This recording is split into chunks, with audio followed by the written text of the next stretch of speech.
दूसरे के घर में आग लगे और उस पर कोई हाथ सेके तो वैसे देश को पाकिस्तान कहते हैं।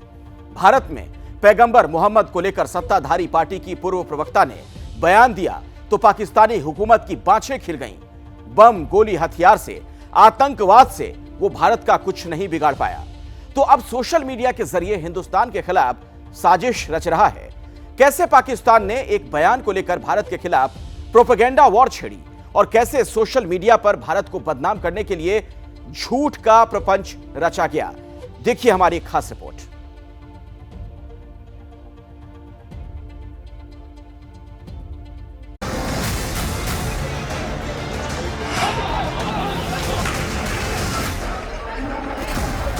शुक्रवार के शुक्रवार भारत में नफरत के जो शोले उठ रहे हैं, उसकी एक चिंगारी पाकिस्तान से भी भड़काई गई थी। इस बात पर पहले शक था, लेकिन अब यकीन हो गया है। नुपुर शर्मा विवाद की आग में भारत जलता रहे, इसलिए सरहद पार से सोशल मीडिया पर गहरी साजिश रची गई। 7,000 से ज्यादा पाकिस्तानी ट्विटर अकाउंट दिन रात एक्टिव थे। सबका काम फेक न्यूज फैलाना था, भारत विरोधी हैशटैग को ट्रेंड करना था। भारत के खिलाफ इस साजिश को पाकिस्तानी मीडिया ने भी हाथों हाथ लिया। जानबूझकर हर बात में बायकॉट इंडिया कहा गया, बोला गया, दिखाया गया, पढ़ा गया और पढ़ाया गया। अरब मुसलमान दुनिया में भी गुस्से की लहर दौड़ गई। बायकॉट इंडिया की सदाएं बुलंद होने लगी। दुनिया तक ये बात पहुंची। फिर मिस्र, सऊदी अरब भी आया इसमें शामिल, कुवैत में और ईरान में बॉयकॉट इंडिया की मुहिम चलना शुरू हो गई। इसी पाकिस्तानी प्रोपेगेंडा की पड़ताल शुरू हुई। Digital forensic research and analytics centre यानी DFRAC ने भारत के खिलाफ ट्वीट कर रहे लोगों में से 60,000 ट्विटर अकाउंट की कुंडली खंगालनी शुरू की। तो सच ये सामने आया कि ज्यादातर यूजर्स के नॉन वेरीफाइड अकाउंट्स थे। इनमें से करीब 7100 की लोकेशन पाकिस्तान थी। 3,000 अकाउंट्स सऊदी अरब से ऑपरेट हो रहे थे और 1400 अकाउंट मिस्र से चलाए जा रहे थे। और हैशटैग बॉयकॉट इंडिया ट्रेंड करता रहे, इसलिए चर्चित चेहरों के फर्जी ट्वीट भी पाकिस्तान से ट्रेंड कराए गए। उन्हीं में से एक थे इंग्लैंड के क्रिकेटर मोइन अली, जिन्होंने विवाद पर कुछ नहीं बोला, लेकिन इनके नाम का फर्जी ट्वीट हजारों बार शेयर किया गया। देश के अंदरूनी माहौल और पाकिस्तानी साजिशों की वजह से हैकर्स भी एक्टिव हो गए हैं। हैकर्स ने देश भर में 500 के करीब वेबसाइट्स को हैक कर लिया। सब पर एक ही मैसेज लिखा था कि मुसलमानों से माफी मांगो। सूत्रों के मुताबिक हैकिंग को अंजाम मलेशिया के हैक्टिविस्ट ग्रुप ड्रैगन फोर्स ने दिया। इंडोनेशिया का हैकिंग ग्रुप भी इसमें शामिल हो सकता है और इसी ग्रुप ने दुनिया भर के मुस्लिम हैकर्स से भारत पर साइबर अटैक की अपील की। इस मुहिम को ऑप्स पैटुक नाम दिया गया, जिसका मतलब स्ट्राइक बैक यानी जवाबी हमला होता है।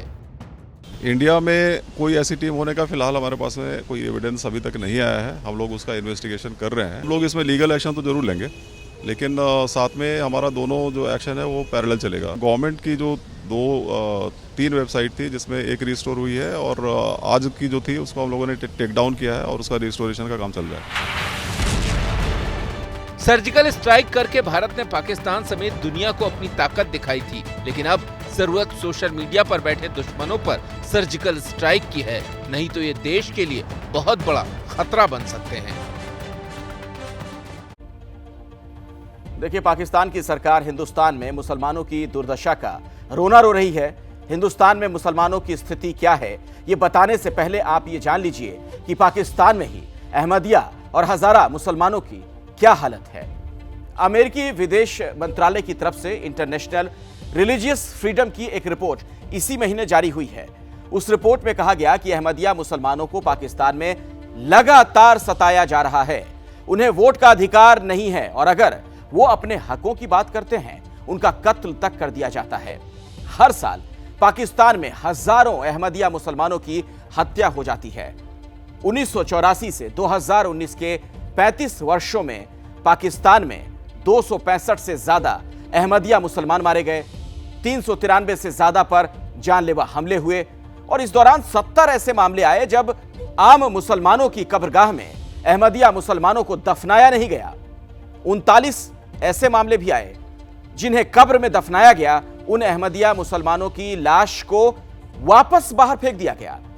उनकी संख्या बहुत कम है, लेकिन उनको अल्पसंख्यकों के लिए बनी कमेटी से भी बाहर रखा गया है। अहमदिया मुसलमान वो होते हैं जो ये नहीं मानते कि पैगंबर मोहम्मद ही आखिरी पैगंबर हैं। यही वजह है कि दकियानुसी सोच वाली पाकिस्तानी सरकार और वहां के मुसलमान अहमदिया मुसलमानों को मुसलमान मानते ही नहीं हैं। तो ऐसे में हम आपको कुछ और तथ्य भी दिखाने और बताने जा रहे हैं। आप देखेंगे और समझेंगे कि आखिर पाकिस्तान में वाकई में हकीकत क्या है, वो पाकिस्तान जो बड़ी बड़ी बातें दूसरे मुल्कों के लिए करता है। तो आप हिंदुस्तान में मुसलमानों की स्थिति देख लीजिए। ये उन लोगों के लिए आईने का काम करेगा जिन्हें लगता है कि हिंदुस्तान में मुसलमान दोयम दर्जे के नागरिक हैं। देश में अब तक 3 राष्ट्रपति मुसलमान हुए, चाहे वो डॉक्टर जाकिर हुसैन हो, फखरुद्दीन अली अहमद हो या डॉक्टर एपीजे अब्दुल कलाम हो। हिंदुस्तान में 3 उपराष्ट्रपति भी मुसलमान रहे, जाकिर हुसैन, हिदायतुल्लाह खान और हामिद अंसारी। देश के पहले शिक्षा मंत्री मौलाना अबुल कलाम आजाद मुसलमान थे। सरकार चाहे किसकी भी रही हो, हर सरकार में मुसलमान मंत्री बनते हैं, वो भी कोई गिनाने के लिए नहीं बल्कि गृह और विदेश मंत्री जैसे सुपर पावर वाले मंत्रालयों के मंत्री मुस्लिम नेता बनते रहे हैं। देश के 4 मुख्य न्यायाधीश मुस्लिम रहे, justice Hidayatullah, justice Mirza Hameedullah Beg, justice Aziz M Ahmadi और जस्टिस अल्तमस कबीर। पाकिस्तान अहमदिया मुसलमानों को वोट का अधिकार ही नहीं देता, लेकिन भारत में न सिर्फ मुसलमानों को वोट का अधिकार है बल्कि मुख्य चुनाव आयुक्त तक मुस्लिम होते हैं, चाहे वो नसीम जैदी हो या MY कुरैशी रहे हों। अब बॉलीवुड में ही देखिए तो दिलीप कुमार के जमाने से लेकर शाहरुख खान, सलमान खान, आमिर खान तक मुस्लिम अदाकारों का बोलबाला रहा है। तो मैंने जो कुछ कहा आप समझिए इसे, उस पर हिंदुस्तान के मुस्लिम भाइयों को भी गौर करना चाहिए। आखिर पाकिस्तान अगर फेक ट्विटर हैंडल से हिंदुस्तान में नफरत फैला रहा है तो हमें यह समझना होगा कि वो हिंदुस्तान की एकता को, भाईचारे को, हिंदुस्तान की साझी ताकत को तोड़ना चाहता है। लेकिन हम मिलकर पाकिस्तान के नापाक मंसूबों को नाकाम कर सकते हैं। अब आप पाकिस्तान के बाद जरा चीन का भी हाल देख लीजिए। चीन ने भी सांप्रदायिक हिंसा के साए में यह नसीहत फेंकी है कि सभी धर्मों का आदर होना चाहिए। आपको हंसी आ रही होगी या गुस्सा आ रहा होगा कि यह बात चीन कह रहा है, जिसके यहां उइगर मुसलमानों का क्या हाल है यह किसी से छिपा नहीं। चीन में उइगर मुसलमानों की आबादी 1 करोड़ 10 लाख है, लेकिन 2015 से ही 10 लाख से ज्यादा उइगर मुसलमान डिटेंशन कैंप में रखे गए। उन्हें इतना परेशान किया जाता है वो पागल हो जाएं। उन पर इस्लाम छोड़ने का दबाव बनाया जाता है और ऐसा नहीं करने पर उन लोगों को नींद तक पूरी नहीं करने दी जाती। महिलाओं की कहानियां अक्सर आती हैं, उनका यौन शोषण होता है, उन्हें गर्भपात के लिए मजबूर किया जाता है। यही चीन और पाकिस्तान अपने दामन में झांकने की जगह हिंदुस्तान को नसीहत दे रहे हैं। उस पर से हिंदुस्तान के खिलाफ साजिश भी रचते हैं, लेकिन अब हिंदुस्तान के युद्धवीर उन्हें मुंहतोड़ जवाब देंगे, क्योंकि सेना में जमकर अग्निवीरों की भर्ती होने वाली है। इससे नौकरी भी मिलेगी, सेना की ताकत भी बढ़ेगी। आप देखिए हमारी खास रिपोर्ट।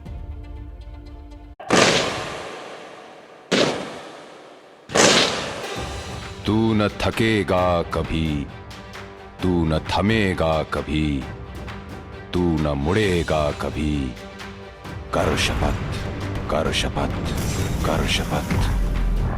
अग्निपथ, अग्निपथ, अग्निपथ।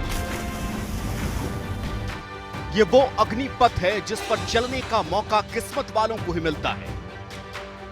हाथों में हथियार, सीने में ज्वाला और दिल में मातृभूमि का प्यार लिए जब ये जियाले इस अग्नि पथ पर चलते हैं तो पूरा देश सजदे में झुक जाता है। इस वर्दी को अपने बदन पर सजाने का सपना देश का हर नौजवान देखता है, लेकिन इस वर्दी को पाने का ख्वाब बहुत कम लोगों का ही पूरा होता है। अब मौका है उस ख्वाब को हकीकत में बदल पाने का, ठीक 90 दिन बाद। अग्निपथ, अग्निपथ, अग्निपथ।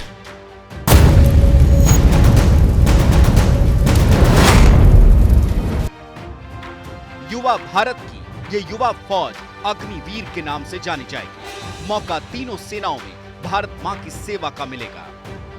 अग्निपथ नामक एक ट्रांसफॉर्मेटिव योजना हम ला रहे हैं, जो हमारी आर्म्ड फोर्सेस में ट्रांसफॉर्मेटिव चेंजेज लाकर उन्हें फुली मॉडर्न और वेल इक्विप्ड बनाएगी। और यह योजना देश की सुरक्षा को मजबूत करने व हमारे युवाओं को मिलिट्री सर्विस का अवसर देने के लिए लाई गई है। बदलते दौर में सुरक्षा से जुड़ी चुनौतियां बदली हैं, इसलिए भारतीय सेना भी बदलाव के दौर से गुजर रही है। कोशिश सेना को यंग और मॉडर्न रखने की है। अग्निवीरों की ट्रेनिंग भी ऐसी होगी कि वो हर मौसम, हर रणभूमि में दुश्मन पर कहर बनकर टूटेंगे। अग्निवीर अपने 4 साल के ट्रेनिंग के दौरान बड़े आसानी से और सरलता से हमारे ऑर्गेनाइजेशन या आर्मी की यूनिट्स में जुड़ जाएंगे और आवश्यकता अनुसार जहां पर भी जरूरत पड़े पाकिस्तान बॉर्डर और चाइना बॉर्डर पर इनको हम तैनात करेंगे। 17.5 साल से लेकर 21 साल तक का नौजवान नौकरी का आवेदन दे सकता है। सिलेक्शन 4 सालों के लिए होगा, इसमें ट्रेनिंग भी शामिल है। 4 साल बाद समीक्षा होगी। 25% अग्निवीरों की सेवा आगे बढ़ाई जाएगी। बाकी के 75% जवानों को रिटायर कर दिया जाएगा। शुरुआत में 4,76,000 रुपए का पैकेज मिलेगा, जो चौथे साल तक 6,92,000 रुपए का हो जाएगा। रिटायर होने पर एक मुश्त 11,70,000 रुपए मिलेंगे। सीने में सुलगती देश प्रेम की अग्नि। 90 दिनों बाद तीनों सेनाओं में 46,000 पदों पर भर्ती की जाएगी। एक मौका। बीजेपी कह रही है कि इस योजना से जवान बम बम होंगे, लेकिन कांग्रेस को ये रास नहीं आ रहा। हमारे बच्चे, हमारे युवा सेना में जाने का अवसर पाएंगे तो ये हमारे देश को भी एक नई शक्ति, एक नई सोच, एक नई ऊर्जा प्रदान करेगा। 18 साल के बच्चे की भर्ती करेंगे, 22 साल में उसको बंदूक का लाइसेंस थमा के छोड़ देंगे। आप क्या बनाना चाहते हैं देश को? किस दिशा में ले जाना चाह रहे हैं? क्या उसको रोजगार देने का आपकी नियत नहीं है? आपकी नियत में खोट है। वो नौजवान कौन होगा? आरएसएस का कार्यकर्ता होगा, बीजेपी का कार्यकर्ता होगा, या कौन होगा? ये देखने वाली बात है। सियासी मनमुटाव दलों की मजबूरी है, ये चलता रहेगा। लेकिन जिन्हें भविष्य की रेस में दौड़ना है, उनके लिए सेना बाहें फैलाए खड़ी है। सदा समाज की सेवा में, देश सेवा में। और अब लौटेंगे दोबारा तो दिखाएंगे आपको आज के सवाल पर आपका फाइनल जवाब क्या है। क्या जुमे के दिन हो रही हिंसा से मोदी की न्यू इंडिया की छवि खराब हो रही है? फाइनल जवाब आगे जरूर देखिएगा। और अब आज के सवाल पर आपके फाइनल जवाब की बारी है। मैंने सवाल पूछा था कि क्या जुमे के दिन हो रही हिंसा से पीएम मोदी की न्यू इंडिया की छवि खराब हो रही है? आपने एबीपी न्यूज के ट्विटर हैंडल @ABP न्यूज पर जाकर जो जवाब दिया, उसमें सबसे ज्यादा 61% लोग मानते हैं कि हां, छवि खराब हो रही है, जबकि 39% लोग मानते हैं कि ऐसा नहीं है।